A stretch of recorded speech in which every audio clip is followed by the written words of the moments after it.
How do you truly thank those who contributed a lot to the Boston Red Sox? Well, two separate special people that meant a lot to the city of Boston were honored tonight in their final home games. And tune into today's episode of Locked On Red Sox, where we talk about it all. You are Locked On Red Sox, your daily Boston Red Sox podcast. Part of the Locked On Podcast Network, your team every day.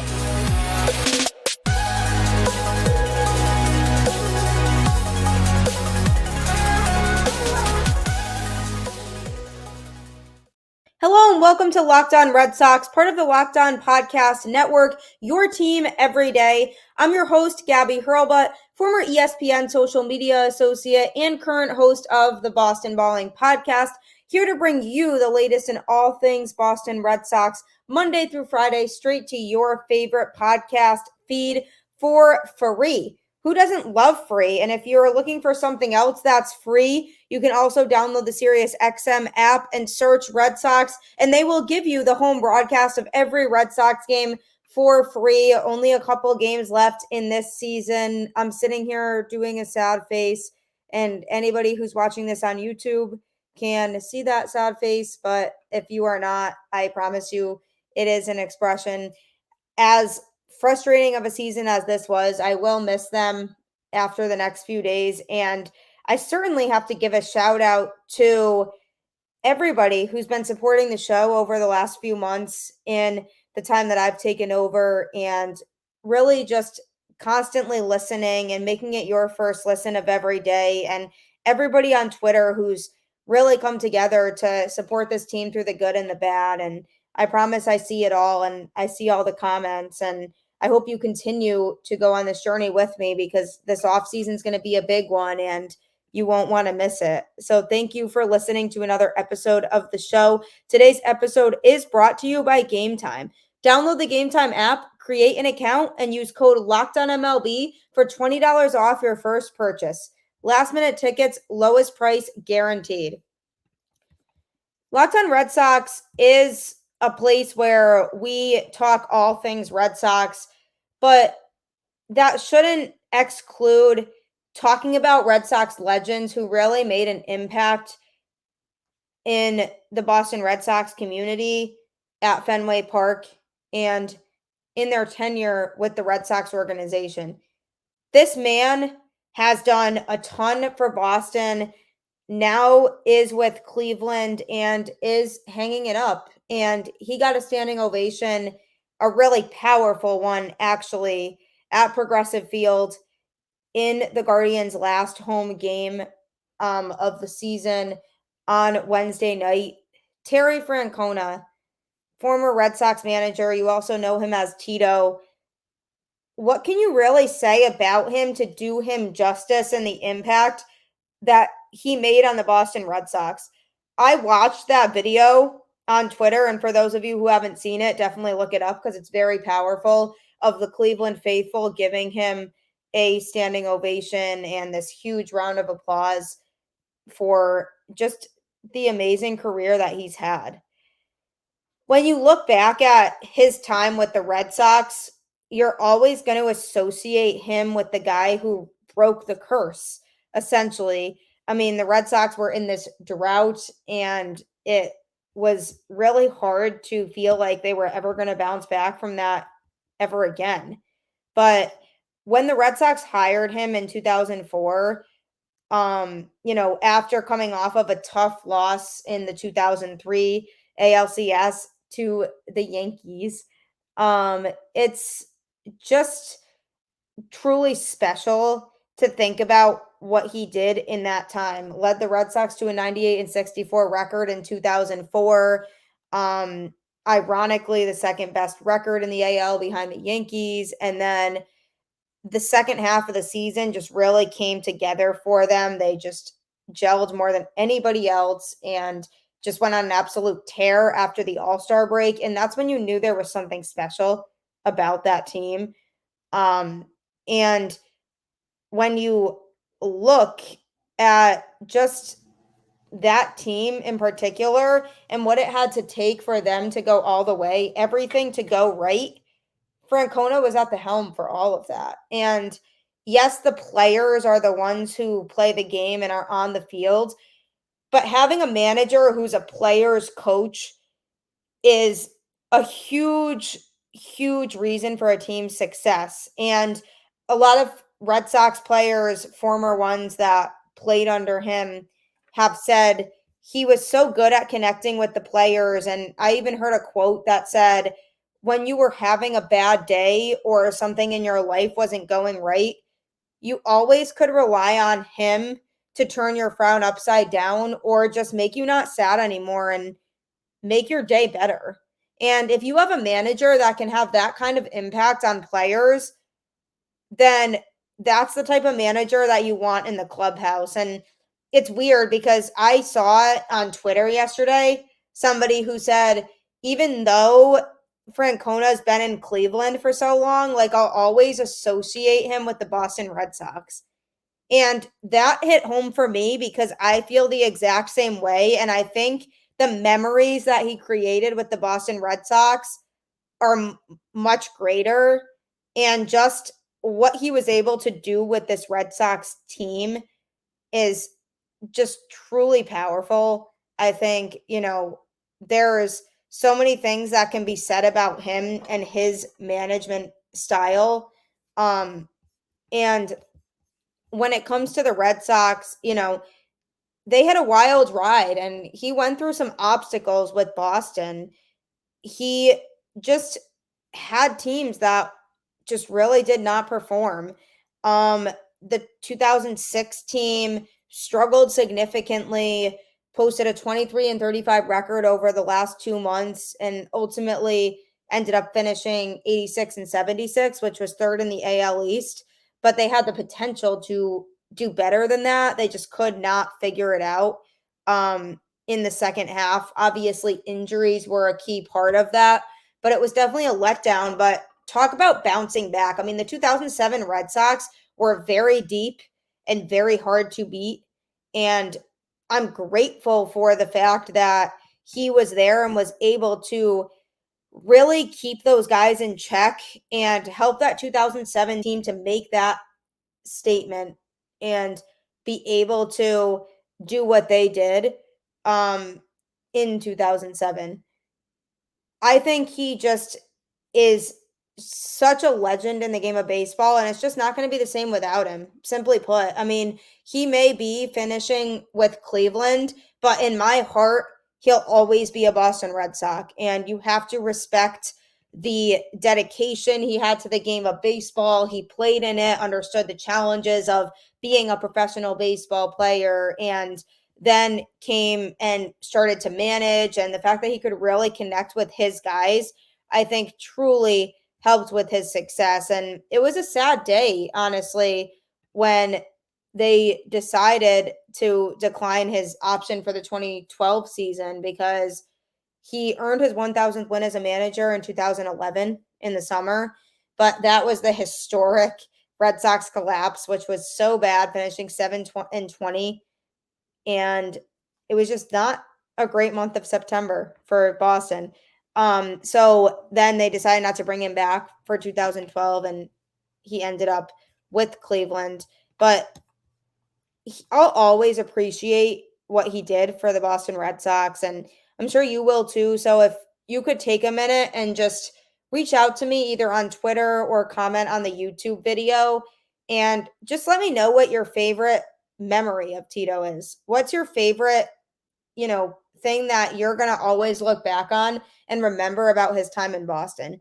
I'm curious to hear your answers because there are so many different things that could be said about him and the impact he made, but it's just so cool to see fans come together, not just Red Sox fans, but baseball fans in particular, and just really acknowledge the impact he made on the sport because he's an absolute legend and that'll never go away. Coming up, I'm going to be talking about another man who received a standing ovation, this time in Boston on Tuesday night, just became a beloved player for the Boston Red Sox. Super powerful. What does that mean? So I'm going to be talking about that next. Have you ever been stressed out trying to find tickets for any event, whether that's concert tickets, a sporting event or a comedy show, anything that you like to do in your free time that you might need tickets for. Have you ever been stressing to get tickets or waiting till the last minute to hope that the prices drop? I've been in that situation before. And if you are in that situation, Game Time has you covered. All you have to do is go and download the Game Time app, search through all of the options they have of events in your area, and you will find the event you're looking for at a much better price than a lot of the other ticket vendors are for. I've done it personally before, and it's turned out very successfully for me. I brought my fiance to a 50 Cent concert for his birthday. It absolutely made his entire birthday. The concert was fantastic, by the way. If you've never seen him live, you are missing out because he was super cool with all the effects. But I was able to purchase tickets on Game Time relatively last minute because I wasn't sure if we were going to be able to make the trip there, and they had me covered. So all you have to do is just download it and find the best prices. Take the guesswork out of buying tickets with Game Time. Download the Game Time app, create an account, and use code LOCKEDONMLB for $20 off your first purchase. Terms apply. Again, create an account and redeem code LOCKEDONMLB for $20 off. That's Locked on MLB for $20 off. Download Game Time today. Last minute tickets, lowest price guaranteed. The last minute tickets and lowest price guaranteed is so true. Just use that code Locked on MLB to get that 20% off, and you are covered. Justin Turner got a standing ovation at Fenway Park on Tuesday night in what could very well have been his last home game in a Boston Red Sox uniform. It was a cool moment. Alex Cora pulled him from the game in the 6th inning to allow for the crowd to really give him that ovation and recognition that he deserves for everything that he did for the Boston Red Sox this season. What the cool thing is to me about Justin Turner is that he only spent a year in Boston, but made an impact on the team that really made it feel like he spent more time here than that. To me, Justin Turner is the type of player that anybody should want in their team's clubhouse. He shows veteran leadership. He shows positivity. He knows how to play his positions well. He shows that he knows how to overcome obstacles. I mean, Justin Turner's been DFA'd in his career. He's been set back. He's been a backup, and he's really been through it all in his very successful career in Major League Baseball. And he's been somebody who's been able to show these younger players in the Red Sox clubhouse what it's like to go through those hardships and overcome them. If I am a Boston Red Sox fan, this was sad for me to see. I mean, I was going through all the emotions when I saw that entire Fenway faithful stand up and give him a standing ovation and really just show all the love that he deserved and the love they should have given him, because that man was a difference maker to this Red Sox team this year. I don't care that they didn't make the playoffs. I don't care that they, are probably going to finish with a losing record. All of that is, yes, a bummer. But besides all of that, that doesn't take away from the impact that Justin Turner made on this team. And what was also cool is the fact that he and his wife, Courtney, really embraced and loved the city of Boston. Courtney was constantly on Twitter, opening up to fans, interacting with fans, liking tweets, interacting with the Boston media, thanking them for the compliments that they were giving Justin. And they really appreciated being here. And that's just so special because as historic as Fenway Park is, it's a really, really unique place to play baseball. And like I've said on the show before, not everybody can cut playing in Boston, but Justin Turner, to me, was a hero for the Boston Red Sox. A hero. And that's not a term that I take lightly. To me, a hero is somebody who encompasses all the characteristics that you want in somebody you look up to. Leadership, kindness, bravery, resiliency, support. And I could go on with that list of what I look up to in my heroes, performing their job to the best of their ability, which is not one word, but multiple words. those are all things that you can say. And Justin Turner resembles all of those qualities during his time in a Boston Red Sox uniform. And if I didn't say that he was a hero for this team, I believe that I would be downgrading his effect on this team. Will he stay is the real question. He has a player option for next year. The question is, will he exercise it? Is he the type of player who would want to come back for another year? Or does he feel like he's ready to hang it up at this point? I would not fault him either way because he had a career year in Boston. When the Red Sox signed him, none of us knew what he was going to be like. None of us knew if he was going to pan out or not. None of us knew that he was going to make such a powerful impact on the Red Sox clubhouse. And to hear people who are around the team quite a bit say that there have been players who have said he's the best clubhouse leader that the Red Sox have ever had, that's a powerful statement too when you think about all the legends that have come through the Boston Red Sox clubhouse. There's obviously something about him that's able to help the younger players on the team. And I'd be curious to hear from some of those younger guys who have maybe come up and gotten their opportunity this year, but are still finding their way. Because I'd be curious to know how Justin Turner helped them navigate that situation, because this man's been through it all. And when you talk about somebody who made a big move from a vastly different place in LA, I mean, I've been to Dodger Stadium. That is just an absolutely different market, different style of ballpark, and just different environment to be at than Fenway Park. Just so many differences between the crowd that goes to games at Dodger Stadium and the crowd that goes to games at Fenway. And not to mention just the move from West Coast to East Coast. That alone is hard for people, and it's a different lifestyle. It really is. If any of you have been to California, then you would know what I'm talking about, because I spent a semester out in LA when I was in college, and wow, I was amazed at how different it really was.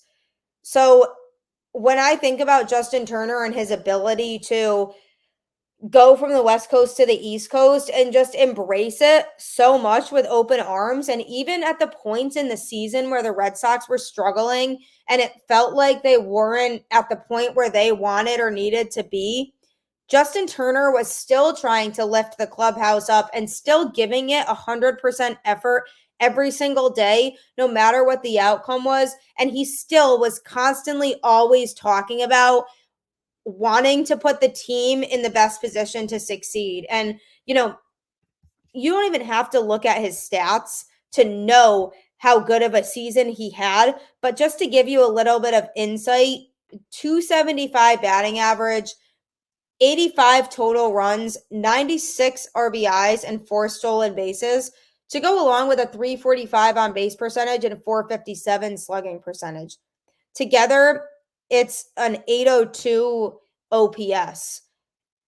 I'm hoping that he gets to 100 RBIs by the end of the season, but again, with only a few games left, that likely won't happen because that would be cool to see.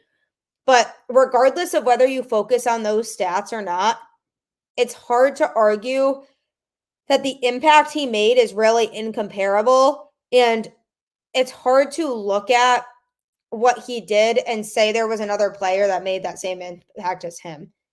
There just really wasn't. And I'm hoping for the best for him always, regardless of what that is. If he does choose to hang it up, all respect to Justin Turner. He's just a fan favorite and one of the best to ever do it. And he'll just always go down as an absolute legend and somebody who played the game the right way and was always well respected. So, Justin Turner, if you hear this, please come back for a year. I would absolutely love that. I'm sure a lot of the Red Sox fan base would love that too. But if what's best for you is to not come back, that is the best choice, and we will support you no matter what. So thank you. If that was your last home game in Boston and that, standing ovation really was the last time that the fans are going to see you walk into that dugout from the field, thank you for everything you did for the city of Boston. You were a hero. Coming up, I'm going to be talking about Tuesday night's frustrating game. The Red Sox did lose 5-0 to the Tampa Bay Rays. What went wrong this time? Going to be discussing it next. Should be used to that line by now. Do you love sports betting? Who wouldn't? It's super fun. If you want to succeed in sports betting, you have to download FanDuel. It's the #1 sports betting app. You can snap into action this NFL season with FanDuel, America's #1 sports book. Right now, new customers get $200 in bonus bets, guaranteed when you place a $5 bet. That's $200 in bonus bets, win or lose. If you've been thinking about joining FanDuel, there's no better time to get in on the action. The app is so easy to use. There's a wide range of betting options, including spreads, player props, over-unders, and more. So visit FanDuel.com/lockedon and kick off the NFL season. FanDuel, official partner of the NFL. The thing about FanDuel is there's been so many success stories. I've seen a lot of people who have really cashed in because of a FanDuel bet. Don't you want to be like them? Download the app today and go for it, because you never know how much money you can win. Also, don't forget that the SiriusXM does have you covered for the home broadcast of every Red Sox game. Just download the SiriusXM app on the App Store, search Red Sox, and you can get the home broadcast for free, I must add, of every Red Sox game, so that you don't have to miss a single pitch of Red Sox baseball, which in 2024, I promise you, will absolutely be worth it. 2023, it wasn't so worth it, though, as the Red Sox just have had such a frustrating season. Fell again on Tuesday night, this time 5-0. The last two games, this 2-game series against the Rays, were just a complete embodiment of the 2023 Boston Red Sox. They'd have some great games. They'd have some not so great games. They'd have games where the pitching was going well and the offense was not performing up to par, or vice versa. The offense would be getting the hits and the pitching could not figure it out. This 2-game series showed one of each. On Tuesday night, the Red Sox could not figure it out on the pitching side. I mean, Tanner Houck just absolutely got blown out on Tuesday night and just could not figure it out. On Wednesday night, you had Brayan Bello, who did not have it either. Gave up all 5 runs over 6 innings pitched to the Rays. Recorded 9 hits, struck out 3, and gave up 2 home runs. But the reality of the situation is Tampa Bay scored those 5 runs off of Brayan Bello, and the Red Sox just could not give him the run support. Chris Murphy, John Schreiber, and Mauricio Jovera all came out of the bullpen and held down the fort and did not give up any more runs in an attempt to keep the Red Sox in the game, but the offense could not deliver and come through. And as a result, they got shut out in their last home game of the season, which is really just par for the course at this point with this team. They only left 4 runners on base, so it's not like they really had a lot of opportunities that they squandered. It was more just the fact that Tyler Glasnow was absolutely dominating for Tampa Bay. I mean, he's just a great pitcher. He's had some injury problems, but when he's healthy, I mean, he's one of the best pitchers in baseball. And the Red Sox offense just had no answers for him. At the end of the day, when it comes down to it, this 2-game series showed me that the Rays are a better team than the Red Sox, and the Red Sox have some work to do if they want to compete with the rest of this division moving forward. Brayan Bello, yes, he did not have a great start. It's great that he went through 6 innings. I think really at this point, Alex Cora was just trying to push him for as long as he could because he doesn't want to overuse and overwork his bullpen. And, you know, there's only a few games left, so why not just give him extra innings to pitch just to give him more exposure while he's still trying to learn. Overall, I encourage you to look past the start that he had on Wednesday and just think about how much potential he really has for this Red Sox team moving forward. He has some kinks he needs to work out. He still doesn't strike out enough hitters, in my opinion. And over the last, couple months, I've seen him start to feel a little bit more nervous on the mound when he has traffic on the bases, and it's affected him. which he used to be so good at getting out of those types of jams, but it seems like as of late, he might be feeling a little less confident in those situations. So when you think about Brayan Bello's start on Wednesday, try not to think as much about what he did in that game. And don't let the struggling season that the Red Sox had overshadow the fact that he truly has the potential eventually to be an ace. If he continues in this development, he's not going to be an ace next year. I don't even think necessarily he'll be a true ace the season after, but I think over the next couple of years, if he continues to develop in the way that he has, then he could eventually be an ace for this pitching staff. I've said over and over that the Red Sox still need a true number one starter to go with him. And I think maybe even a number two, and he would be the number three. But I think overall, if he continues to develop in the way that he is, he can eventually be the ace.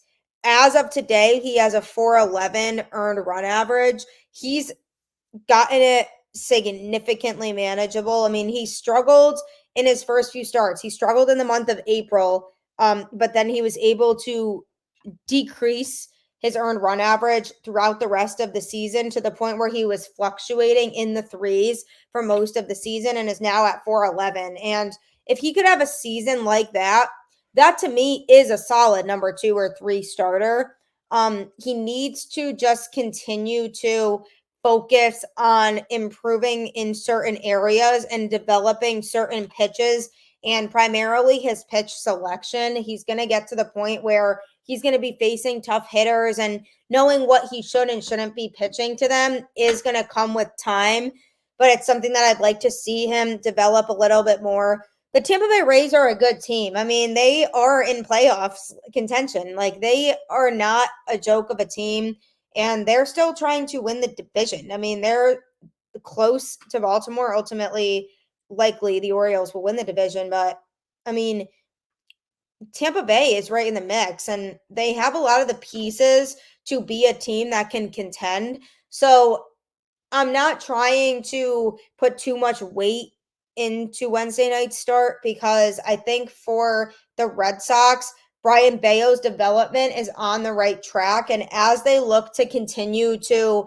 develop this team and build what they're looking for the future, Bello absolutely is somebody who is likely going to be a big part of that. So keep your eyes on Bello. Continue to feel confident in him because he has so much potential. I just think he isn't quite yet at the level he needs to be at and the place he needs to be at in order to be a really successful pitcher moving forward for the Boston Red Sox. But I absolutely do think there's potential there. And he's the type of guy who can eat a lot of innings and give you competitive starts throughout the season. And would I trust him in a playoff start?